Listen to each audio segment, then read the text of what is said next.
तुंगभद्रा नदी के किनारे एक आत्मदेव नाम के ब्राह्मण हुए, जो पंडित जी भगवान की भक्ति में बड़े लीन रहे, मगन रहे उनकी भक्ति में। अच्छा, भक्त वही है जो भगवान से मांगता नहीं, लगा रहता है। भगवान से क्या बोलना कि तुम देखो मैं परेशान हूं, वो सब जानते हैं तुम परेशान हो कि बढ़िया हो, तुम्हें बोलने की आवश्यकता नहीं है। ये तो हम संसारियों को बताना पड़ता है कि हम परेशान हैं, कैसे हैं। तो भक्त की ये पहचान है कि वो कुछ भगवान से लेता नहीं है, वो सिर्फ देता है। भगवान का नाम जब उनसे प्रेम करता रहता, मांगने की कोशिश नहीं करता।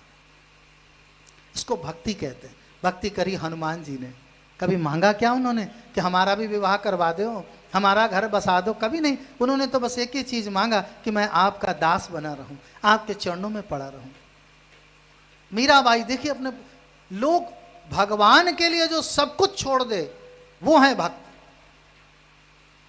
सब कुछ। देखिए, विभीषण ने अपना भाई छोड़ दिया, मीरा जी ने अपने पति को छोड़ दिया, ध्रुव ने अपने पिता को छोड़ दिया, हनुमान जी ने अपने माता पिता दोनों को छोड़ दिया। अगर भगवान के भक्त बनना है तो कम से कम जब तक कथा में रहो तब तक अपना सारा परिवार का मोह छोड़ दो। जब आप मोह छोड़ देंगे तब भगवान मिलेंगे। सुंदरकांड में पढ़ते हैं ना, राम जी ने बताया है, सन्मुख होय जीव मोहि जबहि। जब जीव सन्मुख यानी मेरी तरफ मुंह कर लेता है, जन्म कोटि अघनासहु तबहि। करोड़ों जन्मों के पाप मैं उसी समय नाश कर देता हूं।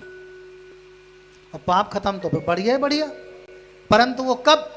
जब भगवान की तरफ मुख हो। हमारा मुख कहाँ रहता है? मंदिर में पूजा कर रहे हैं, सत्संग में बैठे हैं, किसी का ध्यान पर्स में, किसी का ध्यान घर में, किसी वो चित्त हमारा, मन हमारा रहता ही नहीं भगवान में। बस भगवान कहते हैं तो मेरी तरफ मुंह थोड़ी है तुम्हारा, वो मन से तुम देख कुछ और रहे हो, तो मुझे कैसे प्राप्त करोगे? बोले बांके बिहारी लाल की। तो आत्मदेव ब्राह्मण भक्त है, भगवान की भक्ति करते हैं। उम्र बीतती गई, कभी मांगा नहीं। एक दिन पत्नी ने कहा, बूढ़े होने को आ गए हो, आगे वंश कैसे चलेगा? किसी ने कहा। आत्मदेव ब्राह्मण को लगा हाँ बात तो ठीक है, लोग मेरे पास आते हैं कि संतान नहीं है, तो मैं उनसे कहता हूँ ये करा लो, और लोग हमसे कहेंगे तुम्हारी खुद की तो संतान हुई नहीं, हमें ज्ञान बताते हो पंडित जी। तब फिर हमारे प्रभु की लोग हंसी उड़ाएंगे। तो पंडित जी ने सोचा कि ऐसा जीवन जीने से फिर क्या फायदा, मैं जाकर इस शरीर ही त्याग दूं। तो एक बहुत गहरा तालाब था उनके क्षेत्र में, तो उसमें डूबने चले। भगवान अपने भक्त की सदा रक्षा करते हैं। जैसे ही वो कूदने को चले तो भगवान एक महात्मा के एक सन्यासी के रूप में प्रकट हुए, हाथ पकड़ लिया। कहाँ जा रहे हो महाराज? बोले छोड़ दो महाराज मेरा हाथ, मैं मर जाना चाहता हूँ। क्यों? बोले अब जी कर कोई फायदा नहीं, ये प्रसाद दे दीजिए। बोले जी कर कोई फायदा नहीं, मैं अपने प्राण त्याग दूं तो अच्छा है। क्यों? बोले महाराज मैं निर्वंशी हूं, मेरे संतान नहीं है, निसंतान हूं। अच्छा, अरे तो भाई संतान के लिए तुम इतना पीड़ित क्यों हो? बोले महाराज ये मत पूछिए, पीड़ित मैंने अपने घर में वृक्ष लगाया, फल नहीं होता उसमें। मैंने एक गाय पाली, जिस दिन से मैंने पाल ली उस गाय का कभी कोई बच्चा नहीं हुआ। अरे चूहे के भी बच्चा नहीं पैदा होता मेरे यहाँ, पता नहीं कि कौन सा ऐसा पाप है। महात्मा ने कहा कि तेरे भाग्य में संतान है ही नहीं, इसका मतलब। और संतान नहीं है तो देखो भगवान जो दे उसमें संतुष्ट रहना सीखो। कितनी सुंदर बात किसी सत्पुरुष ने कही है, सीताराम सीताराम सीताराम कहिए, और जाहि विधि राखे राम ताहि विधि रहिए। सीताराम सीताराम सीताराम कहिए, जाहि विधि राखे राम ताहि विधि रहिए। सीताराम सीताराम सीताराम कहिए, जाहि विधि राखे राम ताहि विधि रहिए। जैसे भगवान रखे वैसे रहना सीखो। बोले देखो वो बात सही है महात्मा जी, हमें दुनिया ज्ञान न बताओ, अगर संतान का कोई मार्ग आपके पास हो तो बताइए, अन्यथा हमें मरने दीजिए। बहुत समझाया। उन्होंने कहा अच्छा संतान लेके क्या करोगे? बोले मेरा नाम चलेगा इससे। अच्छा, उन्होंने कहा अपने पिता का नाम जानते हो? बोले हाँ। बाबा का? बोले हाँ। पर बाबा का? उनके पिता का? बोले फिर तुम्हारी अगर 10वीं पीढ़ी पीछे जाए तो तुमको उनका नाम तक नहीं पता, नाम क्या चलाओगे तुम? नाम खाली बच्चे एक के बाद एक होते उससे चलता नहीं, नाम अच्छे कर्मों से चलता है। सूरदास जी, कबीरदास जी, तुलसीदास जी, व्यास जी, सुखदेव जी, उनका आज भी नाम लिया जाता है। तो नाम संतान नहीं चलाती। बोले महात्मा जी ज्यादा ना बताओ, नाम चलाए ना चलाए बुढ़ापे का सहारा तो हो जाएगा। महात्मा जी ने कहा अरे तू अकल का अंधा है, जा जगत में घूम कर देख। अगर बच्चे बुढ़ापे का सहारा बनते होते तो ये वृद्धाश्रम काहे को बने होते? कितना कष्ट माता पिता को देते हैं बच्चे। इसलिए इस बात का ये भी कोई प्रमाण नहीं है कि संतान होगी तो बुढ़ापे का सहारा बनेगी, इसका भी कोई प्रमाण नहीं। ये भी कोई व्यवस्था तुम्हारी ठीक नहीं। ओ तो जिद पर अड़ गया, बोले आप हाथ छोड़ो, बस मुझे मरना है, संतान मुझे कूटे पर आप मुझे संतान प्राप्त का मार्ग दो। तो अब जब जिद पर अड़ ही गए तो महात्मा जी ने कहा अच्छा रुको। उन्होंने अपने वो जो झोला टांगा था उसमें से एक फल निकाला और कहा ये ले जा, अपनी पत्नी को खिला देना, तेरे घर में एक भगवान का भक्त संस्कारी बालक पैदा होगा। पर देखो कई बार कहते हैं ना हम लोग कि जो भाग्य में नहीं लिखा वो नहीं होता है, और जो लिखा है वही होता है। संतान इनकी खुद की तो लिखी थी नहीं, जिद करके महात्मा जी से आशीर्वाद तो ले लिया। अब ये फल लेकर घर आए, पत्नी का नाम था धुंधली। धुंधली किसको कहते हैं? कहते धुंधला धुंधला दिख रहा है, जिसको सही से दिखे ना, अच्छी चीज जिसको दिखे ही ना। पति देव आए, बोले देखो मैं ये फल लेकर आए हूं, उसे खाओ, तुम्हारे संतान हो गए। उनका इनका दिमाग खराब हो गया। अब जब उम्र ढल गई तो संतान चाहिए इनको। अभी फल खा लूं, मेरा पेट फूल जाए, मैं चली जाऊंगी प्रसूति गृह में, नंद रानी आएंगी, माल बटोर के अपने घर पहुंचा देंगी सब, मेरा तो सब कुछ चला जाएगा, मैं ना ये फल खाऊंगी।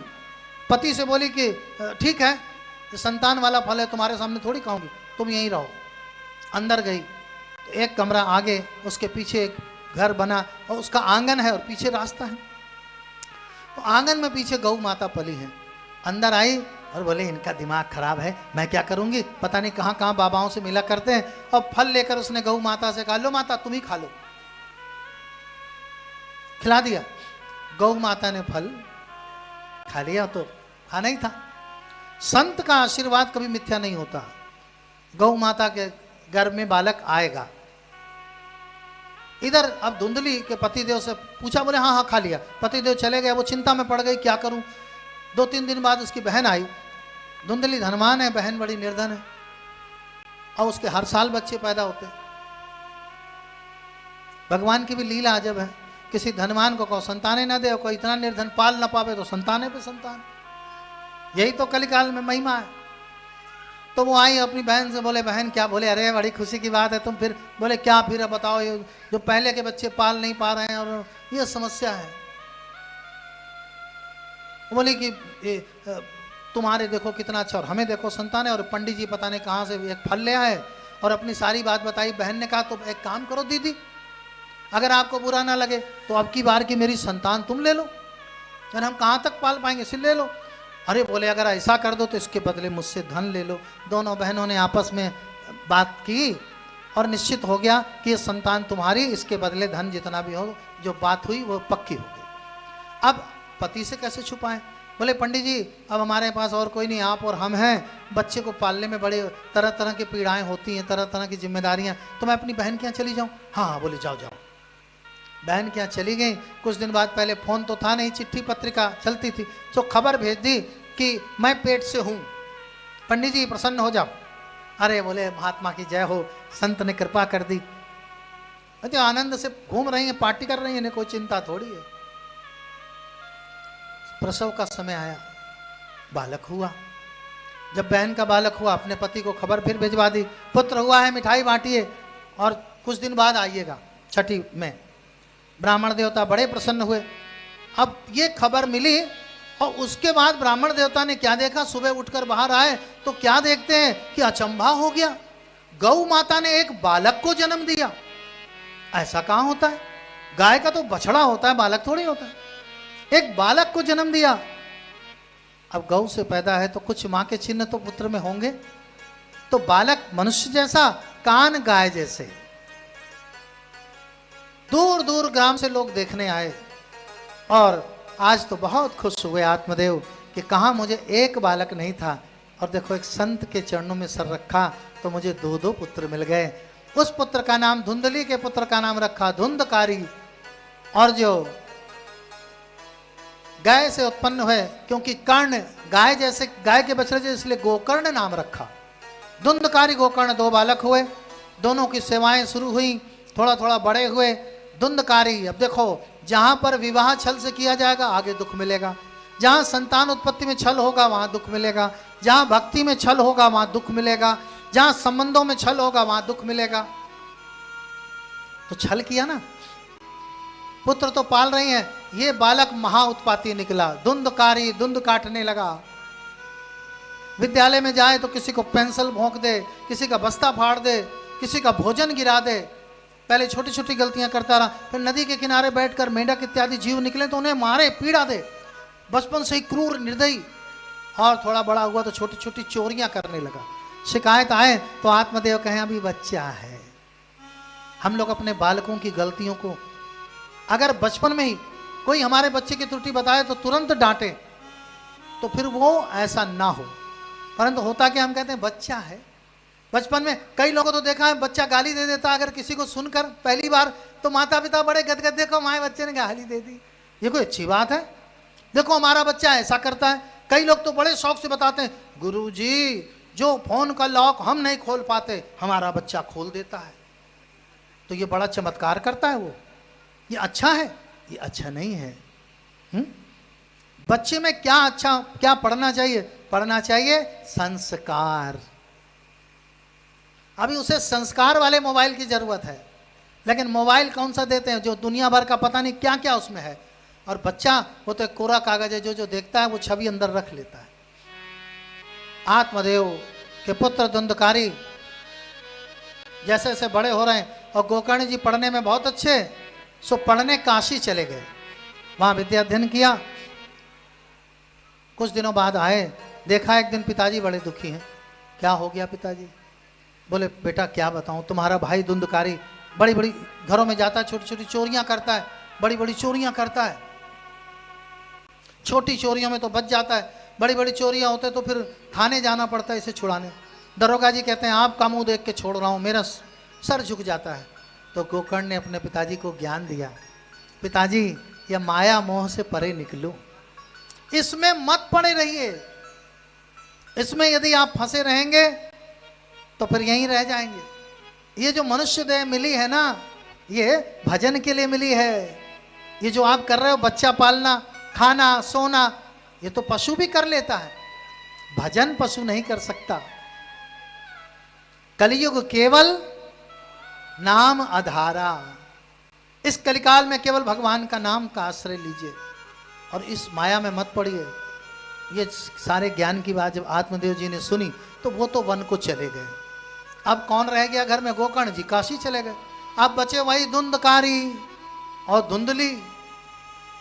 अब जब धुंधली से वो जुआ खेलने लगा, मदिरा पिए, जुआ करे और दुष्ट मित्रों का साथ करे। एक दिन उसने अपने माँ से कहा मुझे कुछ धन दे। क्यों? मुझे जुआ खेलने जाना है। माँ ने कहा बेटा जो था सब तो तुमने गंवा दिया, कुछ नहीं है। तो माँ को बोला बहुत मारूंगा। मारने लगा माँ को। अब आज धुंधली को लगा मैंने पंडित जी से जो छल किया, फल गाय को खिला दिया, तो देखो गोकर्ण कितना भक्त निकला मेरा पुत्र, और ये पुत्र कितना दुष्ट। अपनी माँ को वो अक्सर अपशब्द कहता है। एक दिन खूब मारा और मार मार कर एक कुएं में फेंक दिया। आसपास के लोगों ने कहा रेस मत मार, बुढ़िया को मर जाएगी। बोले मर जाए तो फिर मेरा पिंड छूट जाए। मैं जुआ खेलता हूँ तो चिल्लाती है, मेरे मित्र आते हैं तो बाहर से ही भगा देती है। ऐसी माँ का मैं क्या करूँगा? कुएं में फेंक दिया। और धुंधली की भी मृत्यु कितनी कष्टकारी हुई। अब धुंधकारी, अब तो उसका ही राज हो गया। अब वो चोरियां छोड़ो, डकैतियां डालने लगा बड़ी बड़ी। 5-5 वैश्याओं को अपने साथ रख लिया उसने। मति भ्रष्ट हो गई, बड़ी बड़े डकैती डालता है। उसकी भी एक दिन आदमी, भाई आप युवा हो, जो चाहे सो कर लो, जैसे जैसे आयु बढ़ेगी तब समझ में आएगा। ये सदा ध्यान रखना चाहिए कि एक दिन हम भी इस आयु पर जाएंगे। इसीलिए सत्पुरुष कहते हैं, मेरे गुरुदेव कहा करते थे कि दीन दुखियों को, बीमार रोगियों को, कष्ट में पड़े लोगों को जाकर देखो, जो खूब बूढ़े हो गए उनको जाकर देखो, जिनका बहुत बड़ा धन था, सम्मान था और नीचे आ गए उनको देखो और विचार करो, तुम्हारे अंदर से पाप भाग जाएगा। तुमको समझ में आ जाएगा कि बड़ा से बड़ा धन एक दिन चला जाता है, बड़ा से बड़ा सुंदर शरीर एक दिन ढल जाता है, और न जाने कब हमारा शरीर किस स्थिति में पहुंच जाए। कभी कहते हैं अरे वो तो अब कोमा में चले गए, अरे कल तो मिले थे। एक क्षण में कुछ भी हो जाता है। बताया आज सूत जी कहते हैं धुंधकारी के साथ जो 5 स्त्रियां वैश्याएं हैं, उन्होंने आपस में विचार किया तो बूढ़ा हो गया, अब इसको क्या करें। एक दिन पांचों ने, पहले एक ने कहा एक दिन मायके जाना है, उसने तलवार उठा ली, कोई यहां से हिला मार डालूंगा। एक दिन भोजन वोजन करा के, खूब मदिरा पान करा के इनको सुलाया। धुंधकारी जब लेट गए तो वैश्याओं ने उसी खाट में बांध दिया रस्सी से, गले में मोटी रस्सी डाली, 2 वैश्या इधर खींचती हैं, 2 इधर खींचती हैं। अब ये गले से घर घर आवाज निकालता है, गले की नसों को कड़ा रखता है और कहता छोड़ दे फिर बताता हूं। वैश्याओं ने कहा छोड़ने के लिए थोड़ी बांधा है, 2 इधर रस्सी खींच रही है। 5वीं वैश्या ने कहा लगता है ऐसे नहीं मरेगा। वो गई, पहले चूल्हे जलते थे, सो चिमटे में अंगारा लेकर आई जलता हुआ और उसके मुंह में डालकर कहते दुष्ट अब तो मर जा। इस प्रकार तड़पा तड़पा कर धुंधकारी को मारा, मर गया। उन्होंने उसे वहीं फेंका और छिन्न भिन्न करके वो सब जितना धन माल था लेकर चली गई। कई दिनों बाद लोगों को पता चला, तब तक उसके शरीर, और जब कोई आत्मा, देखिए 3 विशेष आत्मा का रूप है। हम सब हैं जीव आत्मा। क्या है? थोड़ा जोर से बोला करिए, क्या है? जीव आत्मा। और ऊपर है परमात्मा। कौन है? और जब ये जीव पुण्य करता है, कथा सुनता है, शरीर त्यागता है, तो उसका मिलन किससे होता है? और अगर वो पाप करता है या अकाल मृत्यु मरता है तो फिर ना वो जीवात्मा रहता है ना परमात्मा तक पहुंचता है, फिर वो बीच में ही लटक जाता है। उसी को कहते हैं प्रेतात्मा। जहां ये चील तैरा करते हैं कौवे वगैरह, लोग कहते हैं ना ऊपरी हवाओं का चक्कर है, थोड़ा सा बढ़ा दे महाराज तो अच्छा रहेगा। श्री राधे, थोड़ा सा और बढ़ाइए। श्री राधे भैया थोड़ा और बढ़ा दें। आप सही कह रहे हैं, थोड़ा सा अच्छा बढ़ा दिए, चलिए बड़ी कृपा है आपकी। तो जीव प्रेतात्मा योनि में पहुंच जाता है यदि भगवान से मिलन ना हो। तो धुंधकारी प्रेत योनि में पहुंच गया। एक दिन गोकर्ण जी आए काशी से, आ करके उन्होंने देखा कि घर सूना सूना, तो उन्होंने पिंडदान किया, पिताजी के लिए, माताजी के लिए, अपने भाई के लिए। एक बार नहीं, कई बार, अनेकों बार पिंडदान गया जी जाकर। सूत जी कहते हैं एक बार की बात, वो गोकर्ण जी आकर वहीं विश्राम कर रहे हैं उसी घर में, और तभी वो धुंधकारी जो प्रेत बना है वो डराने लगा, घोर ध्वनि होने लगी। गोकर्ण जी ने कहा मैं अभी तुझे बताता हूं, जो ये प्रेत आदि होते हैं इन पर गंगा जल अगर डाल दो तो पूरा देह इनकी, समझ लीजिए इनका शरीर कटने लगेगा। ऐसे जल से ये परहेज करते हैं, मंत्रों से परहेज करते हैं। सात्विक देह है, अगर आपकी आप प्याज लहसुन का इत्यादि का भी प्रयोग नहीं करते तो भूत प्रेत आदि बाधा आपके आसपास नहीं आ सकती। भूत पिशाच निकट नहीं आवे, तो निकट नहीं आते। लेकिन जब आप पूर्ण सात्विक हो तो अब धुंधकारी को जैसे ही जल उठाकर गोकर्ण डालने लगे, वो कहने लगा मुझे मत जल फेंको भैया, मैं तुम्हारा भाई हूं, गोकर्ण जी ने कहा ऐसा कैसे संभव है? हमारे धर्म ग्रंथों में लिखा है कि गया जी जाकर पिंडदान करो तो जीव मुक्त हो जाता है। हम तो गया जी हो आए और अनेकों बार पिंडदान करा, और गोकर्ण कोई अरे गरे व्यक्ति नहीं, हमारे आपकी तरह भी नहीं, परम विद्वान भी है, वेद विधान से मैंने करा फिर भी नहीं मुक्त हुआ। गोकर्ण जी ने कहा मैं नहीं मानता, उसने प्रकट होकर दिखाया। अब गोकर्ण जी को चिंता हो गई, बोले भाई, और उसने दिखाया, देखो मैं कैसे कष्ट में हूं भैया, मैं ऐसे खंडरों में सूखी डालों पर ऐसे घूमा करता हूं, लोगों को देख देख के तरसता हूं कि शायद थोड़ा सा मिल जाए जल, थोड़ा सा भोजन, तड़पा करता हूं, तेज आंधी बारिश इन सबको भी मैं सहता हूं, सर्दी गर्मी सब सहन करता हूं, मुझे इस नरक से निकालो भैया। गोकर्ण जी ने कहा चिंता मत करो, और गोकर्ण जी सुबेरे जब उठे, स्नान आदि करा, सूर्यदेव को जल चढ़ाया। सूर्यदेव सहस्त्रांशो तेजो राशि जगतपते अनुकंपाय माम ग्रहण अर्घ्य दिवाकर। हे सूर्य भगवान, मेरा अर्घ्य स्वीकार करिए। सूर्य भगवान आए और देखकर उन्होंने कहा कि यदि मैं सच्चे मन से भगवान का भजन करता हूं, तप करता हूं और सूर्यदेव आपकी पूजा करता हूं, तो आपका रथ रुक जाए। सूर्यदेव जगत के सबसे बड़े ज्ञानी हैं और नारायण का ही रूप है, इसीलिए उनको कहते हैं सूर्य नारायण। इतने बड़े ज्ञानी हैं, हनुमान जी को ज्ञानी नाम अग्रगण्यम कहा है। ज्ञानी नाम अग्रगण्यम, ज्ञानियों में सबसे आगे कौन? हनुमान जी, और उनके भी गुरु हैं कौन? सूर्यदेव। बोलिए सूर्यदेव भगवान की। तो सूर्यदेव का रथ रुक गया। देवता आ गए, सूर्यदेव ने कहा नहीं मेरा भक्त है, चिंता ना करो, कोई बात नहीं। क्यों बेटा, हमारा रथ क्यों रोका? जगत का क्रम रुक जाएगा। बोले ऐसी ऐसी बात है प्रभु, मुझे बताएं। सूर्यदेव ने कहा बस इतनी सी बात? हाँ। तो बोले जाओ, जाकर श्रीमद् भागवत कथा करो, तुम्हारा कल्याण होगा। और सुखदेव जी ने और सूत जी कहते हैं अब गोकर्ण जी ने श्रीमद् भागवत की कथा का आयोजन किया। अपने भाई से कहा भैया तुम कथा में आ जाओ। बोले ठीक है। अब ये तो कथा ऐसी है जिसमें प्रेत भूत तो आ नहीं सकते, तो अपनी जगह देखेंगे जहां कहीं ऐसी व्यवस्था हो। तो एक जगह ढूंढते ढांढते पहुंचे और इन्होंने देखा एक बांस गड़ा है 7 गांठ का, उस बांस में जाकर ये प्रेत धुंधकारी बैठ गया। कथा शुरू हुई, लोग आकर बैठे, कथा भजन कीर्तन होने लगी। और लोग आ रहे हैं, कोई बीच में उठकर जा रहा है, कोई पानी पीने जा रहा है, किसी का ध्यान घर में है, पर धुंधकारी बेचारा प्रेत है, हम इस दुख से हट जाएं इसलिए केवल कथा सुन रहा है। पहले दिन की कथा पूरी हुई, पहली गांठ फट गई। दूसरे दिन में दूसरी, ऐसे ही होते होते 7वें दिन 7वीं गांठ फटी और वह धुंधकारी चतुर्भुज स्वरूप में 4 भुजाओं में प्रकट हो गया और विमान आ गए उसको लेने। आज धुंधकारी ने प्रणाम करके कहा भैया गोकर्ण, आपने मेरा उद्धार कर दिया। बोलिए बांके बिहारी लाल की जय हो, जय हो। जितने लोग कथा सुन रहे थे विमान में बैठकर, ये तो चले गए धुंधकारी, बाकी लोग लड़ गए गुरुजी से। गुरुजी आपकी कथा न समझ में आई। क्यों? आपकी कथा से बस यही प्रेत तर गया, भगवान के धाम चला गया, हम सब तो ऐसे ही रह गए।